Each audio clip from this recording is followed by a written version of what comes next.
धुळे तालुक्यातील नेर येथील महालकाळी येथील शेत शिवारात बिबट्याने 4 शेळ्यांवर हल्ला केल्याने त्या मृत पावल्यात। यात शेतकऱ्याचे 60 ते 70 हजारांचे नुकसान झाले आहे। या नुकसानीची भरपाई मिळवून द्यावी अशी मागणी शेतकऱ्याकडून केली जात आहे। महालकाळी येथे बुधवारी रात्रीच्या सुमारास अचानक बिबट्याने शेळीवर हल्ला करीत त्यांचा फडशा पाडल्याची घटना घडली आहे। दरम्यान प्राणीमात्रांवर वारंवार होणाऱ्या बिबट्याच्या हल्ल्यामुळे परिसरातील शेतातील रखवालदार व नागरिकांमध्ये भीतीचे वातावरण निर्माण झालंय। तसेच बिबट्याला पकडण्यासाठी पिंजरा लावण्याची मागणी देखील शेतकरी वर्गाकडून करण्यात आली आहे।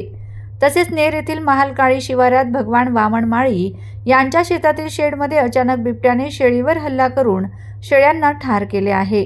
घटनास्थळी वन विभागाचे अधिकारी कर्मचारी दाखल झाले होते। यात शेतकऱ्याचे मोठे नुकसान झाले असून भरपाईची देखील मागणी केली आहे। तसेच नेर महालकाळी परिसरात शेतकऱ्यांची मोठ्या संख्येने वर्दळ असते।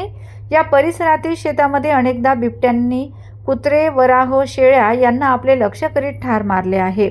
म्हणून लवकरात लवकर बिबट्याचा बंदोबस्त करावा अशी मागणी शेतकरी वर्गाने केली आहे।